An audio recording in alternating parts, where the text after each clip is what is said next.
নমস্কার দর্শক বন্ধুরা, আমার ইউটিউব চ্যানেলে আপনাদের সকলকে আমি স্বাগত জানাই। আশা করি আপনারা সকলে ভালো আছেন, সুস্থ আছেন, আনন্দে আছেন। আমাদের জন্ম ছকে শনির কি ভূমিকা বা শনির কি গুরুত্ব তাই নিয়েই আজকে আমার এই ভিডিওর আলোচ্য বিষয়।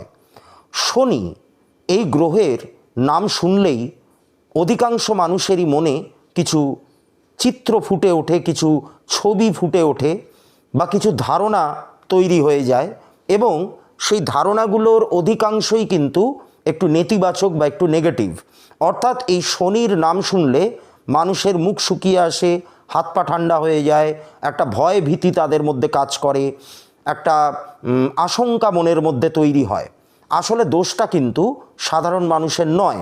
কিছু জ্যোতিষ বিশারদ আমাকে মার্জনা করবেন, আমি প্রত্যেকের প্রতি একটা শ্রদ্ধা নিয়েই আমি এই কথাটা বলছি। সবাই তো আর একরকম হন না, কিছু ভালো মানুষ থাকেন, কিছু খারাপ মানুষ থাকেন, সমস্ত পেশাতেই তাই থাকে।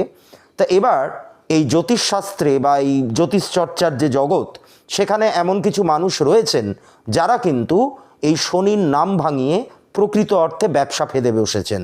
অর্থাৎ শনির সাড়ে সাতি, শনির ঢাইয়া, শনির মহাদশা, শনির অন্তর্দশা, এই সমস্ত ব্যাপারগুলো বলে বলে বলে বলে মানুষের মনে এমনভাবে এই ভয়গুলোকে তারা ঢুকিয়ে দিয়েছেন যে যার কারণে আজকে অধিকাংশ মানুষের মনেই কিন্তু শনিকে নিয়ে একটা ভ্রান্ত ধারণা তৈরি হয়েছে। দেখুন, আমাদের জীবনে শনির কিন্তু একটা বিরাট বড় ভূমিকা। শনি হচ্ছে আমাদের জন্ম ছকের অবিচ্ছেদ্য একটি অংশ।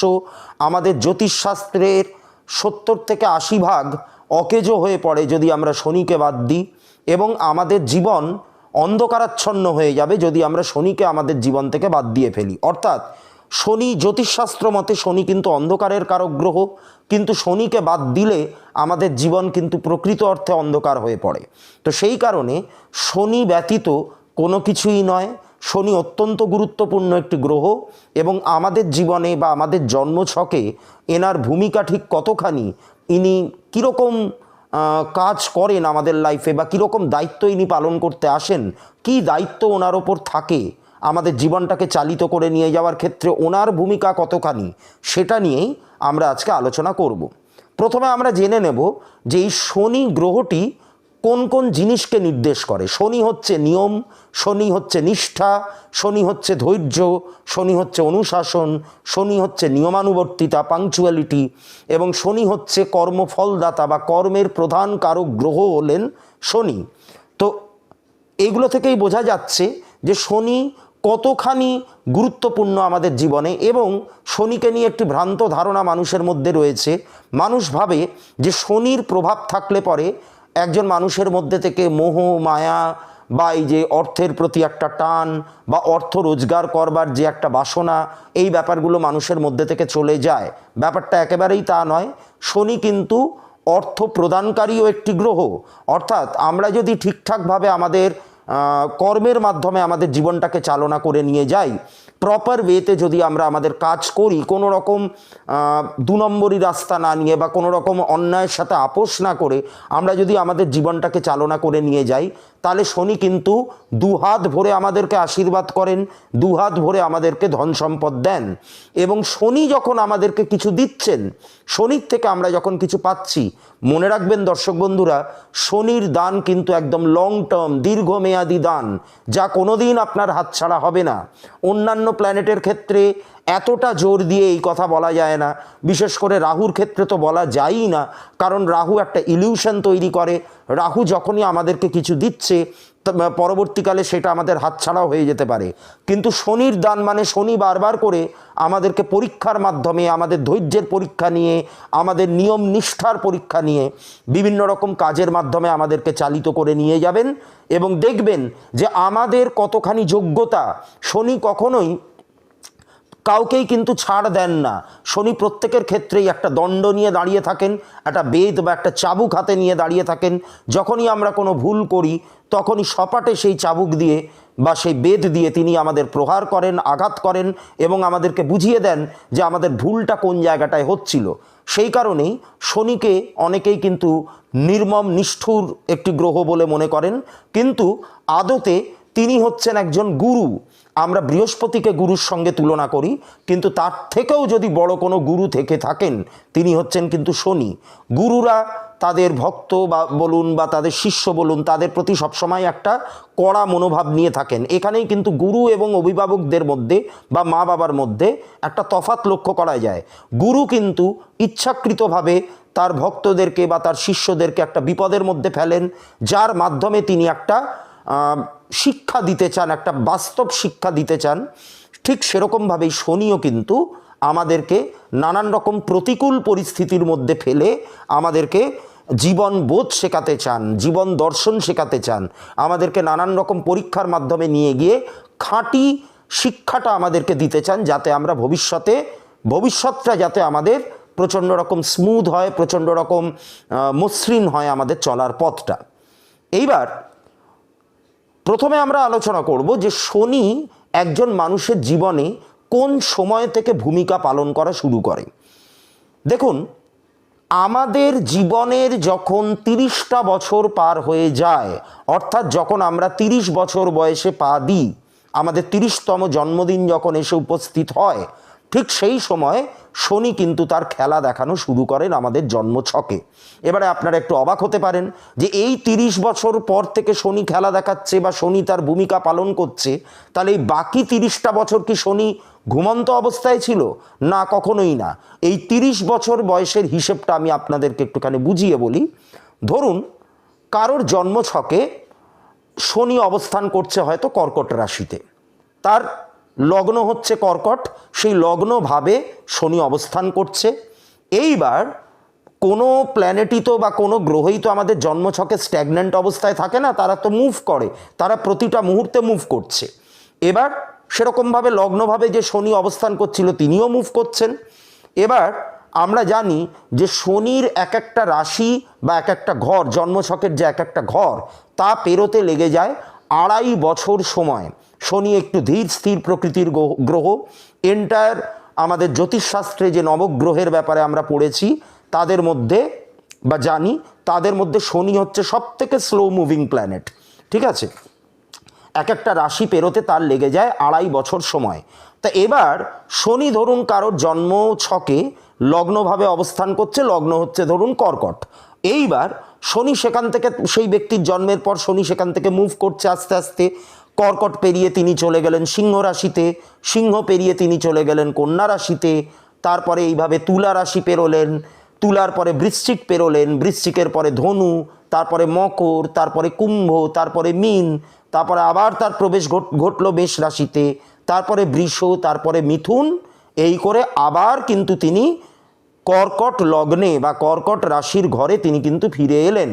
অর্থাৎ সেই ব্যক্তির যেটা লগ্ন ভাব, সেই লগ্নভাবে পুনরায় শনি প্রবেশ করলো। তাহলে এই যে 12টা ঘর, এই 12টা ঘর পেরোতে তার কতদিন লাগলো? এক একটা লগ্ন বা এক একটা ঘর পেরোতে শনির লেগে যায় 2.5 বছর করে। তাহলে 2.5কে যদি আমরা 12 দিয়ে গুণ করি, তাহলে আমরা দেখব 29.5 বছরের মতো একটা সময় শনির লাগছে। এবার এটা একটা অ্যাভারেজ হিসাব, একটা গড় হিসাব, কারণ পাক্কা 2.5 বছর কখনোই লাগে না, তার থেকে আরেকটু বেশি সময় লাগে।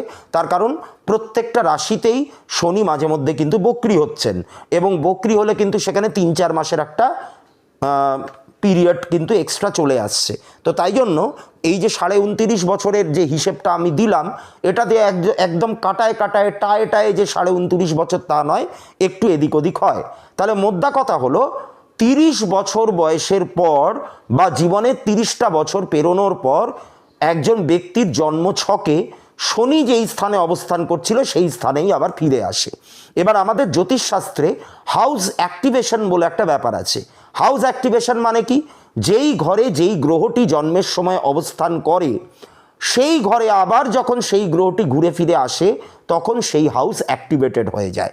অর্থাৎ কারোর যদি লগ্নভাবে শনি থাকে, সেইখানে যখন আবার শনি পুরো রাশিচক্রটা প্রদক্ষিণ করে আবার যখন ফেরত আসছেন, তখন তার 30টা বছর কমপ্লিট হলো এবং ওই পার্টিকুলার ঘরটা বা ওই পার্টিকুলার হাউসটা কিন্তু তার অ্যাক্টিভেটেড হলো। আমার এই উদাহরণে আমরা লগ্নভাব নিয়ে বুঝেছিলাম, তাই জন্য শনি আবার 1 নম্বর ঘরে ফেরত এসছে। এইভাবে একজন ব্যক্তির জন্ম ছকে যে কোনো ঘরে কিন্তু শনি অবস্থান করতে পারেন এবং 30 বছর পর যখন সেই স্থানে আবার তিনি ফেরত আসেন তখন সেই হাউসটা অ্যাক্টিভেটেড হয়ে যায়। সেই হাউস যেই সমস্ত জিনিসকে নির্দেশ করে সেই ঘটনাগুলো সেই ব্যক্তির জীবনে ঘটতে থাকে। কিন্তু যেহেতু শনির এখানে ভূমিকা চলে আসছে, তাই শনি কিন্তু একটু নিজের মতো করে সেই ঘটনাগুলোকে ঘটাবে।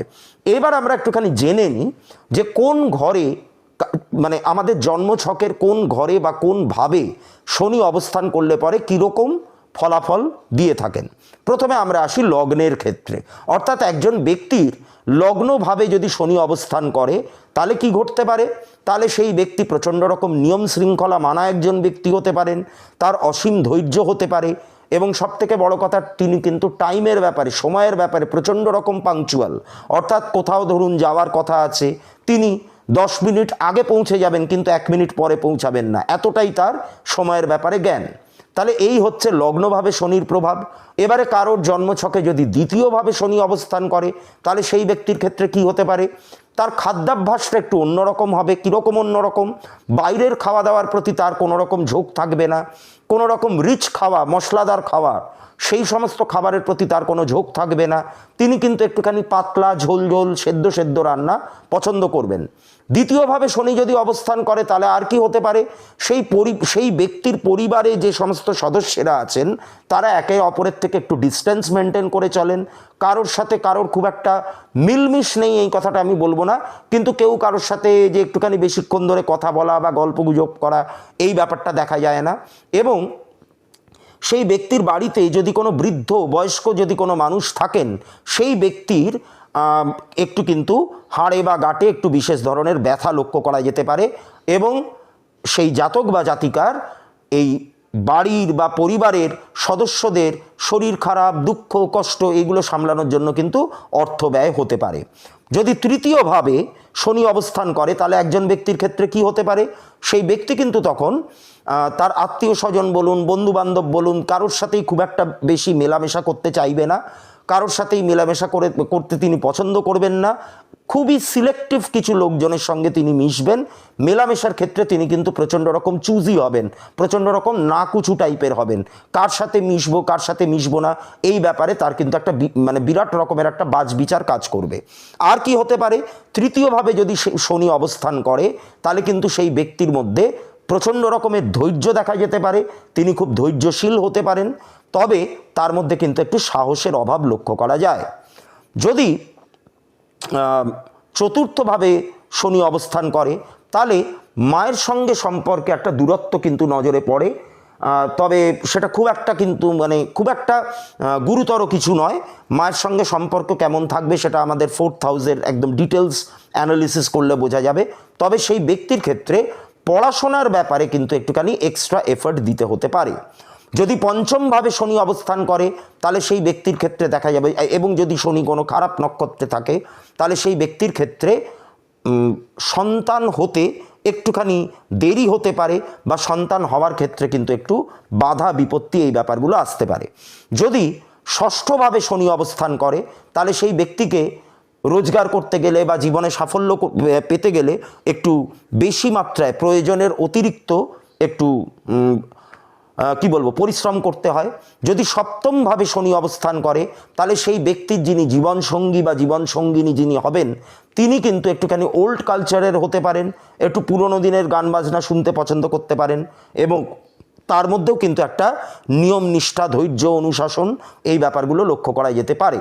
যদি অষ্টমভাবে শনি অবস্থান করেন তাহলে কিন্তু বিভিন্ন রকমের অকাল্ট প্র্যাকটিস এই সমস্ত ব্যাপারগুলোর সাথে একজন মানুষ যুক্ত হতে পারেন বা এই জিনিসগুলোর প্রতি তার কিন্তু একটা টান তৈরি হতে পারে।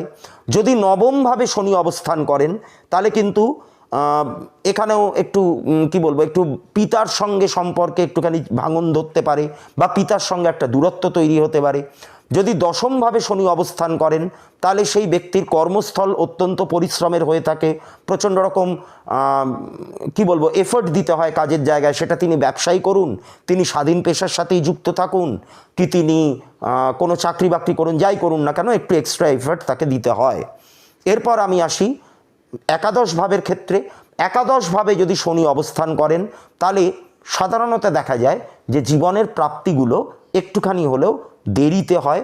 আর যদি দ্বাদশভাবে শনি অবস্থান করেন তাহলেও কিন্তু সেই ব্যক্তির মধ্যে একটা নিয়ম শৃঙ্খলা বোধ দেখা যেতে পারে।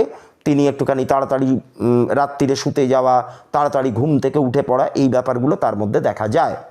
এবং তিনি কিন্তু যদি শনি আবার খারাপ কোনো নক্ষত্রে অবস্থান করেন তাহলে কিন্তু তিনি জেল জরিমানার চক্করে জড়িয়ে পড়তে পারেন, নানান রকম আইনি জটিলতার মধ্যে জড়িয়ে পড়তে পারেন, বিদেশ যাওয়ার ক্ষেত্রে তার মাঝে মধ্যে বাধা আসতে পারে, এই ব্যাপারগুলো দেখা যায়। তাহলে বুঝতেই পারলেন যে শনির কতখানি ভূমিকা আমাদের জন্মছকে রয়েছে। এবার শনি কীরকম ফল দেবে, সবার ক্ষেত্রে একদম দুর্দান্ত যে ফল দেবে তা তো নয়। সাধারণত শনি একটুখানি পরীক্ষার মধ্যে দিয়ে নিয়ে যান। তাই শনির প্রভাব প্রত্যেকের জীবনে মোরাললেস কিন্তু সেম টাইপেরই দেখা যায়, সমানভাবেই দেখা যায়। তবে শনির এই ব্যাপারগুলোকে যদি আমাদেরকে এড়াতে হয় বা শনির থেকে যদি আমাদের পজিটিভ রেজাল্ট পেতে হয় তাহলে কি করতে হবে? কোনো রকম পাথর ধারণ নয়, কোনো রকম রুদ্রাক্ষ ধারণ নয়, কোনো রকম কবচ ধারণ নয়, কোনো রকম গ্রহদোষ কাটানো নয়। প্লেন অ্যান্ড সিম্পল আমাদের যেটা করতে হবে, শনির প্রণাম মন্ত্র জপ করতে হবে প্রত্যেক দিন দিনে 3 বার করে। বাড়িতে যদি কোনো বয়স্ক মানুষ থাকেন তাহলে তাদের পায়ে বা হাঁটুতে একটু তেল মালিশ করে দিতে হবে। গরিব দুঃখীদেরকে তেল, সর্ষের তেল, তিল, কম্বল এই ব্যাপারগুলোকে দান করতে হবে এবং পশু পাখিদেরকে খাওয়াতে হবে, অবলা প্রাণীদেরকে খাওয়াতে হবে। তো এই ছিল হচ্ছে আজকে আমার আলোচ্য বিষয়। আশা করি এই ভিডিওটি আপনাদের ভালো লেগেছে। যদি ভালো লেগে থাকে তাহলে আমার চ্যানেলটিকে লাইক ও সাবস্ক্রাইব করুন এবং আমার ভিডিওটিকে শেয়ার করুন আপনাদের কাছের মানুষদের সাথে, যাতে এই চ্যানেলের ব্যাপারে তারাও জানতে পারেন। আপনাদের যদি অ্যাস্ট্রোলজিক্যাল কনসালটেশন লাগে তাহলে ভিডিওতে দেওয়া নাম্বারটিতে আপনারা যোগাযোগ করবেন। আমার এই ভিডিওটি আজকে এই পর্যন্তই। আবারও ফিরব নতুন একটি কোনো টপিক নিয়ে। আপনারা প্রত্যেকে ভালো থাকবেন, সুস্থ থাকবেন। নমস্কার।